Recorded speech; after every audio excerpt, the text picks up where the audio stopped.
Welcome back to Tiny Table Talk. Tonight we're going to be sitting with something very tender. Before we dive into that, we want to thank everybody for listening in to our first episode.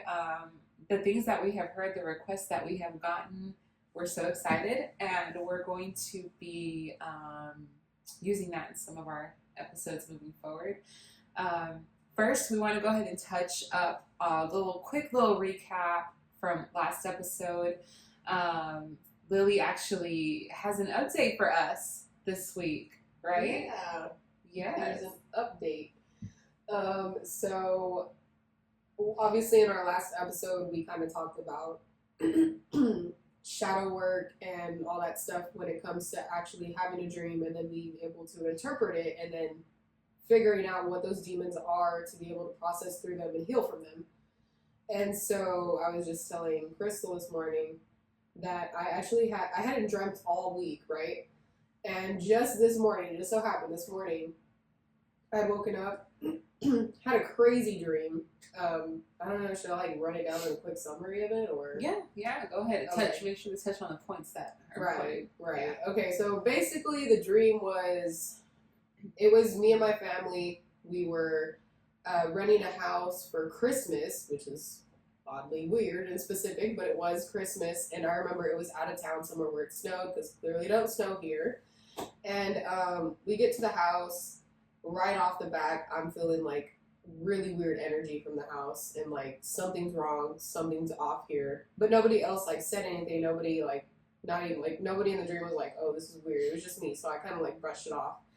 And then the dream just kind of like jumps into me sitting in a room, and there's like a presenter in the room, and she specifically says your faith needs to be strong for this next part that I'm going to talk about. And she starts talking about Annabelle the doll, like the famous Annabelle doll, the demonic one, The Conjuring. I know y'all know about that. So she starts talking about Annabelle and like the stories that go with her, and I'm sitting at a table, and there's like a red vase that's sitting in front of me on the table, and I'm kind of like leaned over, and I'm looking at my hands, and as I'm looking at my hands out of like my peripheral view, as she's talking about Annabelle, the vase starts to turn into Annabelle, and I remember grabbing the neck, like I always wear this little heart necklace that I have, and I remember grabbing it, and I'm like, my faith is strong, and bam, like it just stops, it goes away, and like it's no longer Annabelle, it's just a vase.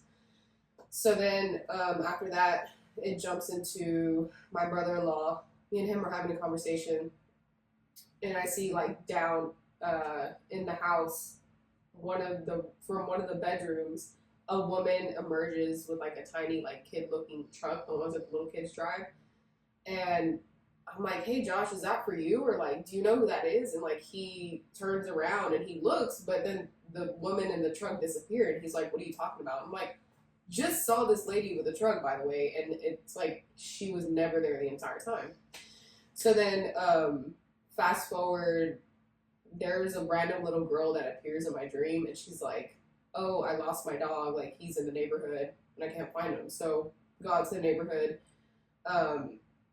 find the dog, put him inside of a truck. Josh starts driving. I'm like sitting on the center console, and I'm looking back to the rear of the truck, and the little girl's sitting right here, and the dog is here. And then all of a sudden, like the truck from the top opens up, like if somebody tears it open, and it's this like figure, or like, I don't know how to describe it other than it had the body of a human. It had huge wings. The head was a dinosaur, and it was like black bluish, kind of like dragon looking. The figure puts his head inside the truck, and then literally picks up the little girl and takes off flying with the little girl. And I'm sitting there like, oh, okay, that just happened. Like, what the hell is going on? And so we end up going back to the house. And then the lady that we rented the house from, she's like, oh, by the way, I didn't tell y'all this, but this house is like extremely haunted. Like, it's famous for it being haunted. And I was like, oh, well, what's the house's name? Like, what's the title of the house? You know? And she goes, I can't tell you that. And then I just woke up. So, yeah. I did interpret the dream. and there was two like significant parts, which is the first part, if y'all caught on, would be when the vase was turned into Annabelle. Obviously, Annabelle represents, like a demonic figure, demonic energy, very dark energy, and just the simple fact that all I said in the dream was, "My faith is strong," and it immediately stopped. That was like, oh shoot, like pretty crazy. And I don't know, I feel like it was a stop from it turning into like a sleep paralysis dream. Yeah.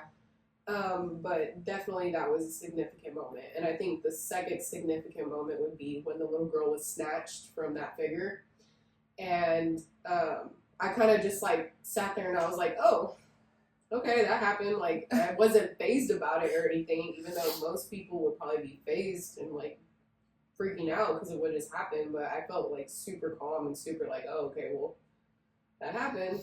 So I think like the dream had a lot to do with testing like my faith. And obviously, based on that dream, I did jump into some shadow work this morning. And after completing the shadow work, like surprisingly, I was like, whoa, like this dream has so many different meanings and it ties into so many different things that are going on in my life right now. I'm just like, holy crap, like shadow work does work. Like, guys, I'm not even telling you, like, I did it, and after that, I was like, wow. What are some of the, if you want to share, some of the things that you processed this morning after you dreamt that? Some of the things that I processed would be now understanding that I don't react to situations the same way anymore. I used to be a very, like, if something happened and I didn't like it and I would get pissed off, it was like, I'm on this like trip and I'm mad, I'm not coming down from it, like I'm pissed off, right? Or even reacting like to like something that hurt my feelings and I'm sad about it, or feeling low, like the emotions I would feel were very, very strong. But now that I've processed the dream and everything, I realized that recently and in the dream, like I don't react the same way anymore. I don't like, yes, I can feel it, but I don't strongly feel it anymore. And I almost don't even show it to people anymore either. Is that coming from a grounded state, or would you say that it's a state of suppression? I would say it's more from a grounded state now. It used to be from suppression. I will say that. Used to be. But it's definitely changed and it's turned the other direction for me. So Now I'm going to pick at you a little bit here because, I like to do that. yeah. So when you're talking about being reactive and, getting pissed off immediately, et cetera, because this is the same pattern I see amongst you, me, our other sibling. Where in your life, when you think back, did that first instance of you getting pissed off and being reactive, how far can you think back to it being the first time you ever experienced that? Like, where in your life did you learn that you need to jump into defense mode? I would say that started at a really young age, probably around the age like when we started playing music. I think I was like 10 years old. I was going to say 10 o'clock, I don't know, but 10 years old. That's probably like where it started. Okay. And you can remember a specific instance, like a specific situation that it happened, or just in general you started being reactive? Why did you feel like you had to be reactive? I definitely think, I know it's started after a specific incident. The reason why I felt like I had to be reactive was because I thought if I was reactive, the people around me would, validate my emotions and validate the way I was feeling. Like, you did something wrong, that hurt my feelings, now I'm mad about it. Or you did something that made me angry and now I'm mad about it. And now I'm going to tell you and show you that I'm mad about it. Okay. And right there where you said, I don't know why this is slipping. Right there where you said you needed to show them that you were mad, right? You were mad about it. You reacted. what did you really need that you did not get? What did you need to hear? What did 10-year-old Lily need to hear in that moment? I am sorry. That's probably what I needed to hear. And I just needed somebody to understand why I felt that way. Their actions were the reason why I felt that way. So you just needed that person to say, I'm sorry. Yeah. I mean, in that moment, yes, I would like the apology. Obviously, years have passed. Yeah. And at this point, it's like I've come to terms with it, and I'm fine. Like, I don't need that apology anymore. This is what I mean about shadow work, though. It's little instances like that build up to create new habits that we don't even realize are creating our own blockages. Mm-hmm. So I feel like everything can be turned into shadow work. I'm just that crazy. But, I mean, that's a good example of things that you process. And then part of taking that, not only identifying what it is that you needed to hear, part of shadow work is also going back and continuing. Every time you feel reactive about something, every time you feel mad and like you need to show that you're mad, you need to go back and see 10-year-old Lily again and say, I'm sorry, you did not deserve that. Yeah. You need to go back and be the person that you needed back then. Yeah. That's, it's crazy. I've always loved that terminology of like, when you get older as an adult, be the person that you wish you had when you were a kid. Yes. Because, girl. Again, it's not to say that, we had bad childhoods. We didn't have bad childhood at all. It's just that, everybody goes through their own things, and those things shape out who we become. And sometimes we have to go back and relearn things, right? Yep. So, just wanted to pick at you a little bit there and give a good example of how we should be processing shadow work, right? Wait a minute. Is this a podcast or therapy at this point? I'm fine. But yeah, go ahead and continue. You were talking about how you are no longer faced by those things. Yeah. So, I mean, it was a process, obviously. I will say this past year, I really turned things around for myself, because for years before that, I felt a lot of anger still. And it's like I couldn't see certain people and not feel that anger still. And it took a lot of giving myself some grace, allowing myself to feel what I needed to feel, acknowledging those feelings instead of hiding them, and then learning to just let go and let be. That's pretty much it. I mean, I wish I would have learned it a lot longer, a lot earlier, but you're still so young, and the best thing, or the great thing about it, is that you learned it now. Yes. You have so much life left to live, and so much to enjoy out of that life. Now you don't have to worry about, one more thing you don't have to worry about is the way you react to people. You can react to that from a grounded state. It's, again, okay to react. We're only human, but you already know how to work through that instead of suppressing it. Yeah. So, bravo, Lily, and bravo for keeping yourself out of sleep paralysis twice in the same night. Yeah. Okay. Woo. We love that. We need tiny little hands. Tiny claps. We don't have a tiny table yet, but we do have tiny artwork. We're featuring Lady Aphrodite today. Exhibit 1. We're working on the table. We'll get it. All right, so now we're going to dive into some new material. We did have, again, several people reach out with ideas for this podcast, and I am so excited to continue to do those things. We have another dream we're going to touch base on that was submitted by a listener. So we want to thank her, first of all, for being very vulnerable and sharing this with us. And we're going to dive into it. We're going to go ahead and dive into it. This dream was submitted anonymously. Before we examine anything, I want to say this. Grief dreams are not foolish. They're not dramatic. They're the psyche trying to hold what feels unbearable. Okay. So let's listen. Well said. Here you go. All right.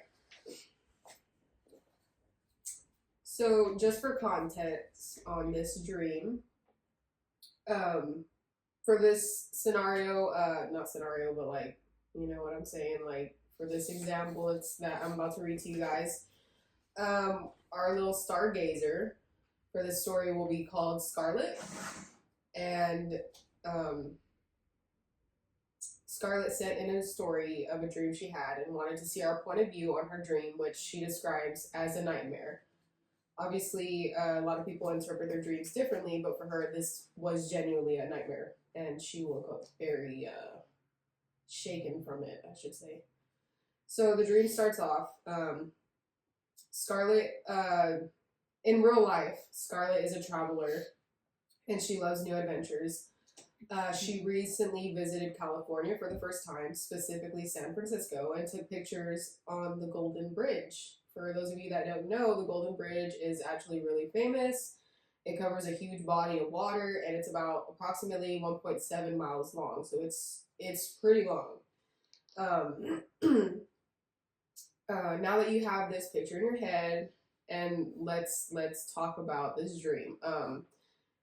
Really quick before we start, I just want to get y'all in the headspace of where this dream originates from. I want you guys to think about a person that you deeply love, somebody that you can't imagine your life without, somebody who it's like literally your other half. Like you can't live without them, and it's somebody that you deeply care for, you deeply love, and there's nothing that you wouldn't do for them. So Scarlett's dream starts off with her strolling down the Golden Bridge, admiring the orange and red skyline that was appearing as the sun was settling down for the day. Scarlett felt warmness and a sense of calmness in her soul, a feeling she hadn't remembered feeling since she was a child. Scarlett stood still in the moment and gazed, embracing the beautiful view that was presenting itself in front of her. Scarlett remembers feeling a sensation of never wanting to leave this moment. She could feel the warm breeze touching her skin. Scarlett described the dream feeling very real and vivid. But suddenly, Scarlett hears a familiar voice approaching from behind her. A soft voice with a smile to offer. As she turns to see the person, she realizes it's her late husband, Marcus. Scarlett said she embraced him with a hug and can feel his warmness. Marcus says to her, "You look beautiful as always. I've missed you." Scarlett said she began to feel tears fall down her cheeks as she continued to hug and tells him, "I've missed you more than you can imagine." Marcus releases her and wipes the teardrops off her face. Marcus tells her, "I want you to know I'm okay. Please don't worry about me. I am always with you." Scarlett says she remembers holding his hand and telling him, "I promised you I would visit the Golden Bridge for you, and I did." Scarlett says she remembers hearing him laugh, and he turns to say, "I knew you would do it." Scarlett remembers the sun disappearing, and Marcus hugs her and tells her, "I have to go now. Remember, I'm always with you. Know that I am okay. I love you." Scarlett lets go and watches Marcus walk away and disappear into the headlights of the incoming traffic on the bridge. Scarlett says she begins to walk the opposite direction and begins to cry. A few moments later, she hears his voice again, only this time she can't see him. His voice is telling her, "Why are you letting me go that easy? Don't you want to join me? I don't want to be alone. Remember when you had planned to join me when I first left?" Scarlett says suddenly the voice began to change into something deeper and darker. Scarlett no longer felt safe. She describes it as the warmness, calmness, peacefulness was completely ripped away from this dream and felt an overwhelming feeling of despair, misery, and loneliness. The voice then tells her, "Remember when you wanted this? Let me help you. You know the way." Scarlett says the bridge began to close up on her, And suddenly she found herself looking down at the dark body of water that lays under the golden bridge.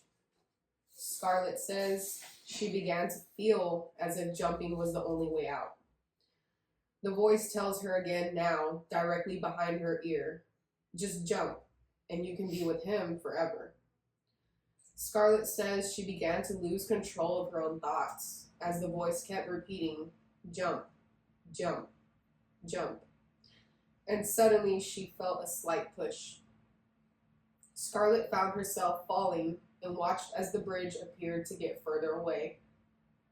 Scarlet said all she could think of was, this is my time. Before she could feel the impact of the water, that same warm voice appeared again and told her, I told you, I am always with you. And she found herself awake from the dream with her hands in the air, as if she was still falling, with the smell of her late husband's cologne he used to wear filling the room, as if he was really there in person.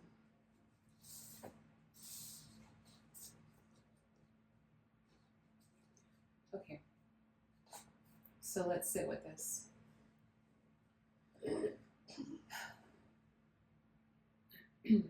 Before we talk about the symbols, right? Let's notice the arc, that emotional arc we talked about last time. We start the dream with there's warmth, right? She's somewhere familiar, somewhere warm. She feels that sense of the childhood calm that she had before, something she hasn't felt for a while. So the warmth, the childhood calm. Then there is the reunion with her late husband, and the reassurance that he is okay, right? Then she releases him. And then there's a shift. The shift that turns into pressure, accusation, constriction, and then leads her into a fall that ends with a rescue. Okay, this isn't, it sounds like it's a chaotic dream, but it's not. It is structured. Very structured, actually, and it's telling a story here. So when a dream is structured, it's usually working through something deliberate. There's a point for it all. You wake up, obviously, where it's fear, that you feel because that's not what you remember your person as. And you're like, what is going on? A lot of people would probably start thinking, I know this from personal experience when I've had people around me that have dreamt their loved ones like that. They'll think that, oh, they're not resting in peace, and it's not really that. It's really that there's something that they represent that they're showing you now because you need to work through it. So that's actually one of the most structured dreams I've seen coming from someone else, because other people just don't know what's going on in their dreams. Yeah. But let's dive into the bridge here. A bridge is a threshold in a dream, okay? It connects two worlds. You're looking at either past and future, memory and movement, attachment and identity. The dream is not about dying. It's about crossing that threshold, right? So, let that breathe for a second.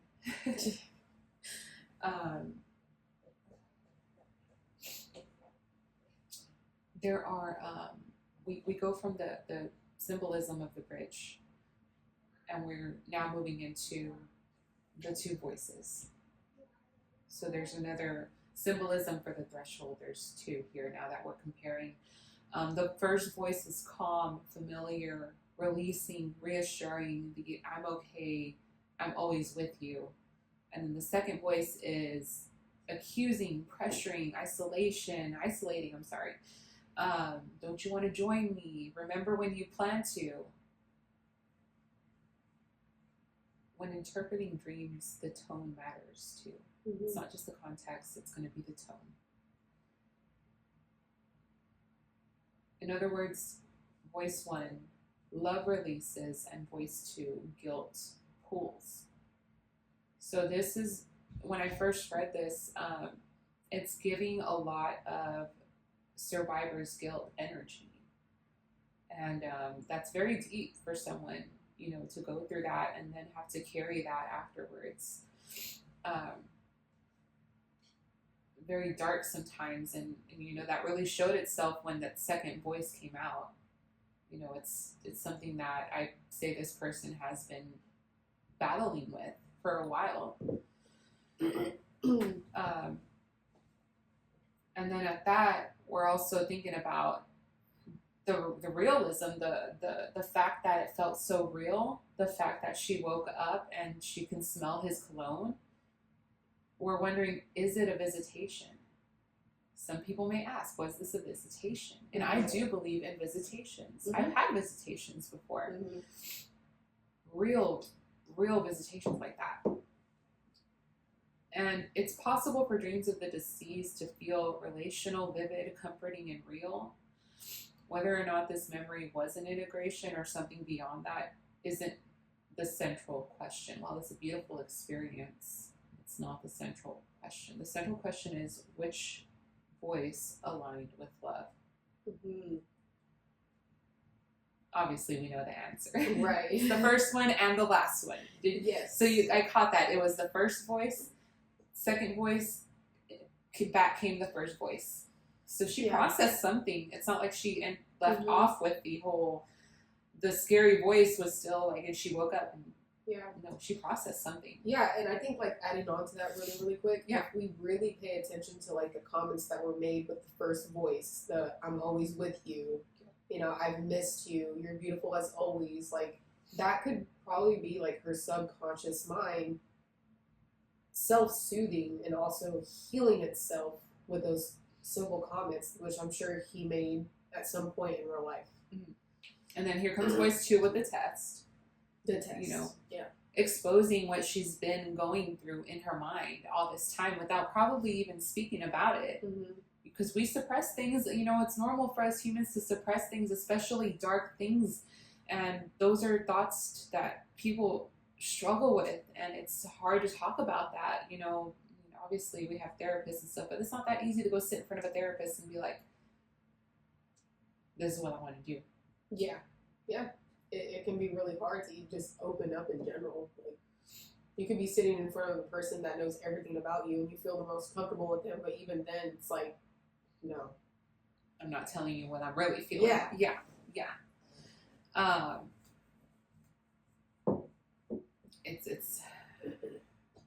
It's the test. It was that shadow version of herself. Maybe at this point she has already tried to put that person away. Maybe at this point she's doing a little better. She's processing a little better. I don't know how long ago this happened. So maybe at this point she feels a change. She's seeing a change. She's trying to live that change. And the test is, are you really going to pull through with becoming the person that you are now? Yeah. Without abandoning, because obviously there's a fear of abandoning that memory. The test is, it's asking, who are you now without abandoning that love and that memory? Yeah. And I think she maybe she feels pulled back every time she stops and thinks about it. You know how grief comes in waves? Yeah. Maybe she has that wave and it pulls her back into, no, I'm not supposed to be happy. I'm not supposed to be living my life. I'm not supposed to be doing things for me and moving on. Like, maybe it's a lot of that. The voice is obviously showing, there's things to work through still. Yeah. And I really would say that she needs to go back to, I always say face your shadows. Obviously, this is a very, very tender subject, and it's harder when you've lost someone. So when you're going back to face that shadow, do it with compassion, kindness, empathy. Be, obviously, you lived through it. Be the person that you needed back then. When you were when you were in those dark moments, the ones that you don't tell people about, go back and hug that girl and be like, tell her what you needed to hear, what she needed to hear. Yeah.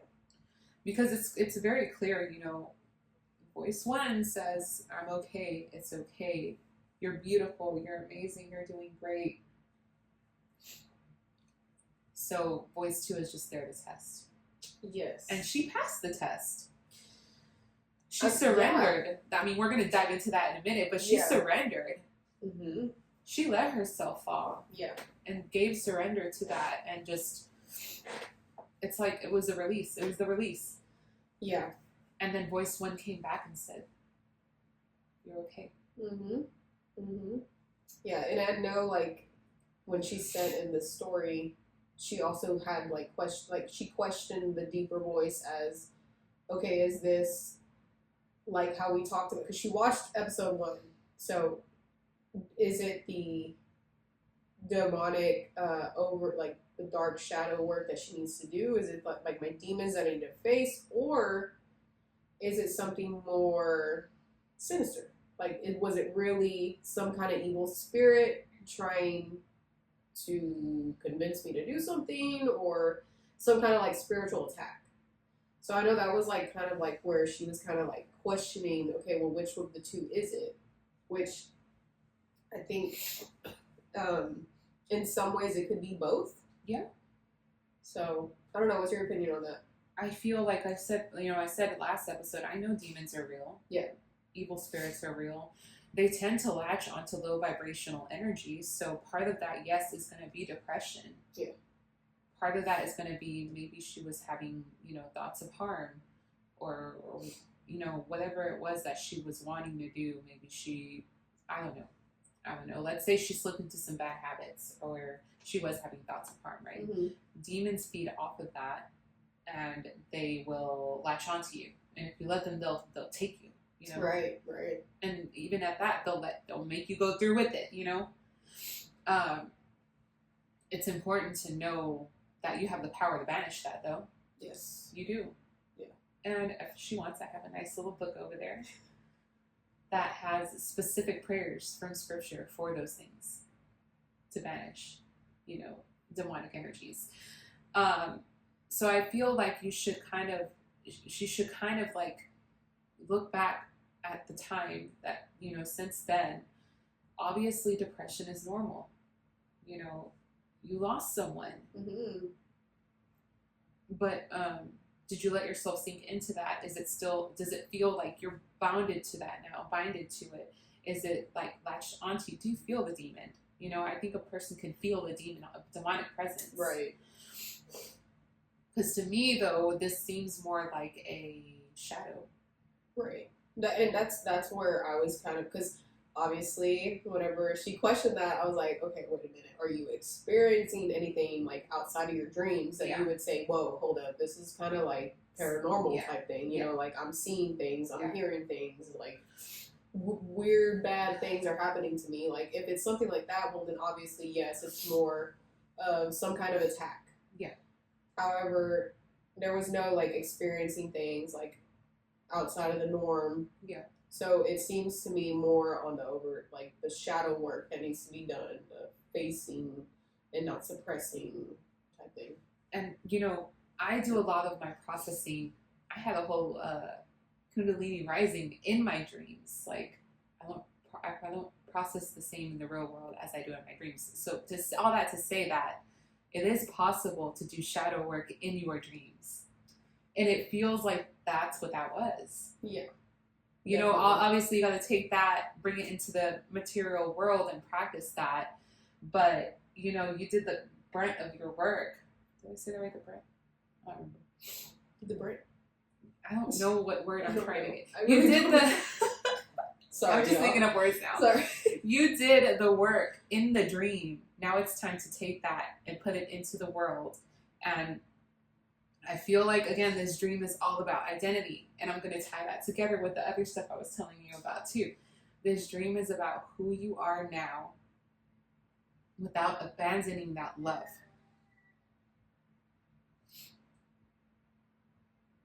Who you are now without abandoning that love. Wow, that is deep. Yeah.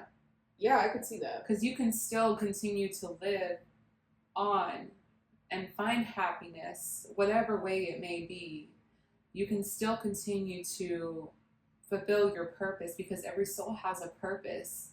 You know, things happen to everybody, but every soul has a purpose, and you can continue.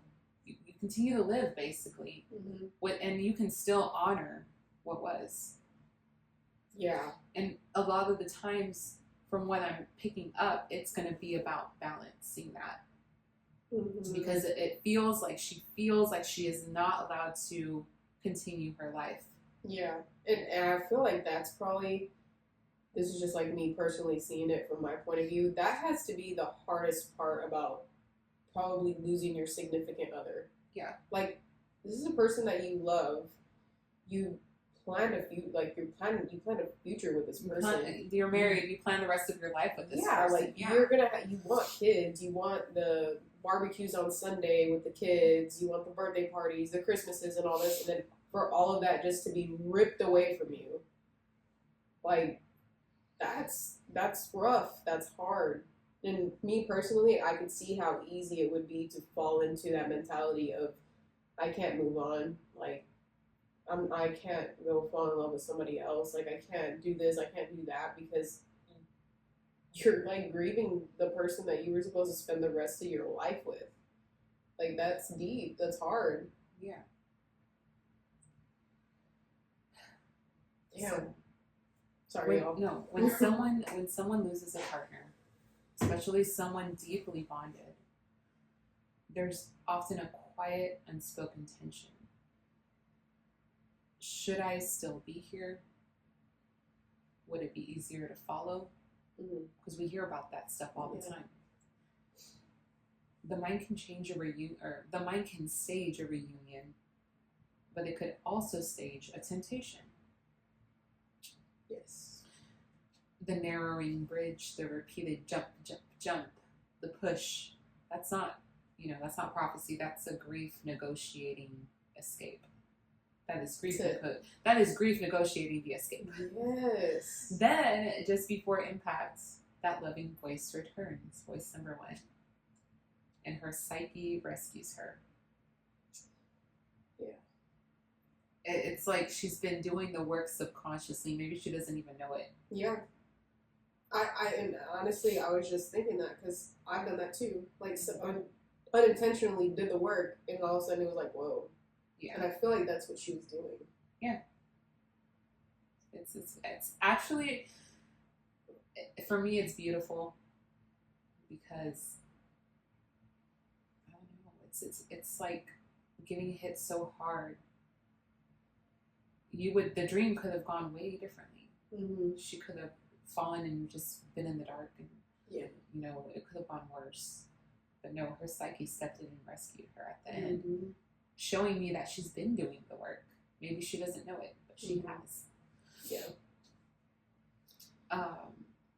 It's not, so the dream, I don't feel, is about death. It's about choosing to live without abandoning the love, as I just said. It's about releasing somebody without betraying them. Yeah. And she did exactly that. She released him into the light. Yeah. I was actually just about to bring that up right now. Like, hold on. Can we just go back really backtrack real quick? She, like, was on the bridge. She has that beautiful conversation with him. And then she turns around and, before she turns around and walks away, she sees him say goodbye, and he walks into the light of the incoming traffic. What better representation could possibly be demonstrated in a dream than seeing the person that you love actually walk into the light the way people believe, because people say when people see the light, you're going to heaven. Like, you're going to the good place. You're not going to the bad place, thankfully. But it's like a beautiful demonstration of just like that crossover into. It's like it's like her psyche wanted to show her. I have this concept of when people die, the soul ascends, and that's that see the light moment, right? Yeah. The soul ascends out of the body, and her psyche was showing her exactly that. He ascended. Yeah. Out of his body. He's not in a bad place. Again, I have a whole other concept on that too. I don't believe that the bad place exists after this.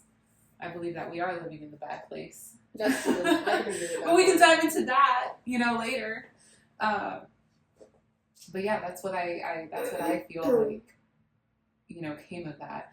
And to go a little bit deeper now, because I love to weave astrology and everything, and Mercury's in the microwave right now, but that's not the only thing going on. Who the hell put Mercury in the microwave, man? Y'all don't put the damn batteries in the microwave. I'm done. For the Mercury being in the microwave this time around, last time was okay. I was processing things and, working through it. Damn. I guess it wasn't for you? No. I Okay. was going through it, y'all. I was going through it. So she was going through it last time. Now I'm going through it this time. Because what the hell is going on with my eyeball? Oh, man. I've got one red eye. Like, y'all can't really see it because I don't want y'all to see it. But I got one red eye right now. Yeah. Those are... Not only that, we got freaking one car right now because the other one's in the shop. Ooh, I'm going to be calling out of work tomorrow. You know what's crazy, though, just to add on to that? This time that Mercury is in the microwave, it's crazy, because I've said it since the beginning of this year. Is it just me? And y'all feel free to comment below or text us or whatever. But just to confirm this idea, is it just me, or does 2026 feel like 2016 all over again? Girl, don't start. It's like a pumped up year. We can dive into that in another episode. We'll dive into that. But am I right or am I right? Like, back to this. It's not just Mercury in the microwave right now. Saturn has entered Aries for the first time again since 1996. For those of y'all that don't know, the year that Crystal was born, she's an unk. No, I just looked it up. Saturn was last entering Aries on April 7th, 1996. That's my birthday. Her exact birthday, y'all. But the point I'm trying to make here is Saturn is in Aries again, and let me get my notes. It's like, hold up, it's the unk in her. Sorry. This dream was submitted, or happened actually, from what I was told. The dream happened in January, just before Saturn re-entered Aries. Now let's dive into what that means. Because I'm going to show you how this all ties together right now. There's a method to the madness, y'all. Yes. Saturn represents structure, maturity, accountability, while Aries represents identity, initiation, and forward movement.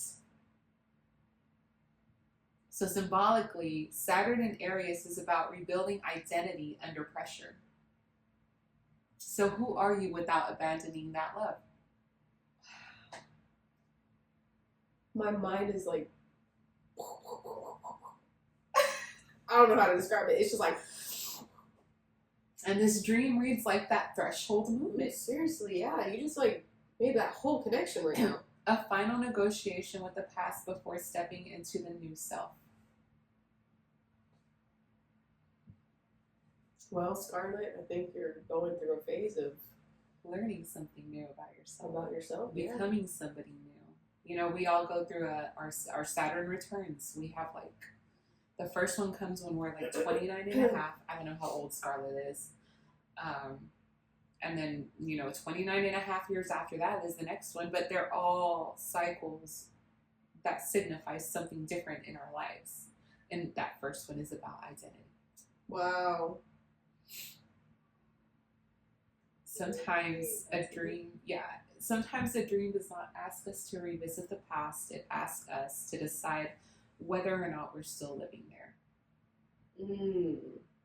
Dang, look at you with these deep questions, man. You got me feeling God. like, oh my gosh.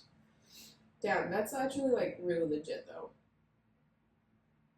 That is really legit. And I know there are people that don't believe in the astrology stuff. Right. I love it because I feel like it all connects. Astrology does not create our dreams. She didn't have this dream because Saturn is going into Aries. She had this dream because she has something to work through. Right. Or she's working through something right now. So, symbolic systems can sometimes mirror the internal work that we're already doing. That's all I'm saying. How the fact that it ties together so perfectly to me is just. And you know what's just to add the cherry on top, it's so astonishing to me that yes, we have Scarlett who just had this dream and it was in that little era and we just made that whole connection. Imagine the large amount of numbers of other people that are going through like the same thing. Like it's so crazy. We think like of our own world and we're like, oh, I'm going through this and like it's tough and blah blah. But in reality, like there's a crap ton of other people that are also going through the same thing or something similar all at the same time. I've been going through my Saturn return since I turned 29, and I'm about to turn 30. You know my last year, what has looked like for me. Yeah. Rip 29. Oh, rip your 20s. I'm sorry. Yeah, rip the 20s. We're about to. Hey, yeah. But they say, you know, the 30s are the new 20s. Very true. And that's also tied into identity. Mind blown. But I was gonna say, so I've been going through mine. I know other people my age that are also going through theirs, and it just all ties into. It all looks differently for everyone, but it ties into the same symbolic tone. Is who are you? Who are you really? What did the first 29 years of your life teach you, and what are you gonna do with that? Yeah, that. And you go through this. It's like a freaking peak moment. And it starts to ease off of things just happening and just weird freaking things. I had to move twice last year. Yeah, I know. That was. You know what? You know what this makes me think about, and the only reason why I'm thinking about it is because I'm only a year away, guys. A year away from my frontal lobe being fully developed.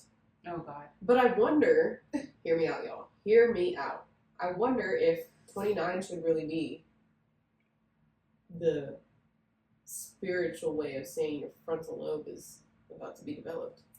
Well, I mean, scientifically, the frontal lobe does develop for women at 25. 25. That doesn't mean that we become automatically awakened and smart, you know. Yeah, I will update y'all on that part though, because I'm gonna be turning 25 in January coming up. So if I'm not like a new person, then that's not true. It just developed and we just kind of like we just here adulted. We suddenly became adults, and we've been kids before that. No. Though the Saturn return is to dig deep into who you really are, and if you are not who you really are, if you live in a lie, God can take you out that lie. I had to move twice last year. Yeah. Like I said, I mean, like the truth always comes out. The truth always comes to light. Yep. Forcefully. Yep. Even if you don't want it to, it's gonna come out. Yep. You either prepare for it or you just go and wing it, whichever way you want to do it. Either way, but it's gonna come. But yeah. What else? What else? I don't know. Yeah, I just think overall, this dream was very, very something that is eye-opening for her, and something that she could take into consideration now that we've kind of broken it down for her, and hopefully she can take some good advice from what we talked about today, hopefully, and give her some peace of mind, because I know she referred it to as a nightmare, because when she woke up, she was like, oh crap, you know, like freaking out, she felt fear and all that, but hopefully what we talked about today was a little bit like setting her at peace of mind. And hopefully moving forward, she could see dreams like this as symbols, you know, right. Meaningful, like what is it that this dream wants to actually show me? The same way you went and took your faith and angered it and used it. Yeah. To not even end up in sleep paralysis. I think that's so beautiful. And I hope it helps her. I really do hope it helps her start, you know, looking at her dreams differently, because nightmares, you know, obviously they're scary, but they come with a meaning. And it's not always a malicious meaning. Right.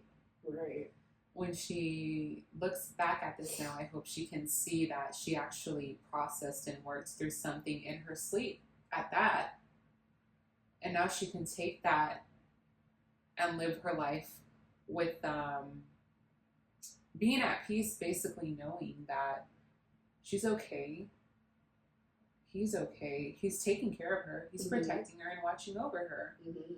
And basically he's just, he's gonna be waiting for her when it is her time. Yeah. There will be a reunion again. Oh, that's so, like, I don't know. That makes me want to cry a little bit. I want to cry now, and I've already been crying this whole It makes me want to cry a little bit. That's just, like, so, I don't know. I'm, like, imagining it in my head. I'm like, oh my god, like, it's okay to, it's basically saying it's okay to live your life and still honor the same love. Right. Yeah. Yeah. Also, I don't think we ever answered this question, or maybe we did. I might have missed it. But do you think this was a visitation or not? Yeah, I do, especially because of the cologne, the smell. Yes. Especially when it comes to the smells in the room for no reason. Yes. Oh yeah, that was a visitation. But again, he assured her that he's with her. Whenever I read the part where she was like, I woke up and it smelled just like him, like if he was in the freaking room with her, I was like, oh my gosh. Like, I've had dreams where I'll wake up and I can either smell something or I can taste something. It's so weird. Sometimes I can taste something, but obviously it's not real. And it's just crazy how the brain works with, like, memory sensory. Like, sensory, I'm going to say it, memory sensory? Like, your senses really do help you remember certain things in your life. Like, the way a person smells, a song that you hear. Like, I think that's so beautiful. But yeah, I think it was a visitation too. I really do. Yeah. And one of the things that I've learned about visitations and dreams that I, look for when I'm being visited, your dreams look one way, right? It can be very vivid sometimes, but most of the time they're gonna look a certain kind of way. For me, that's like glowy. Like there's a glow in the dream. Yeah. And I know I'm dreaming. But when it's been a visitation, my dreams get super sharp, super vivid. That person looks like they're standing right in front of me. Like I can see every feature I remember. Yeah. I just love how her dream was so, like, she could feel the warmness, she could feel the calmness, she felt like his hand on her face when he wiped the tear away, and, like, the hug, and, like, everything about it. I was like, wow. And that's a beautiful affirmation. Yeah. It is. It's really beautiful because, like I said, it didn't end badly. She rescued herself. Yeah. So, love releases. Love endures. Guilt pulls. That's the difference. Discernment is knowing the difference. Yes. Discernment is so important. And now she knows. Yeah. So hopefully she can have, dreams, good dreams. And even if they're going to be bad dreams, like she can discern now. Yeah. If you would like your dream examined at this table, send it in. Yes. And also, like, if y'all have any, like, comments about the dream that we just talked about, feel free to comment below.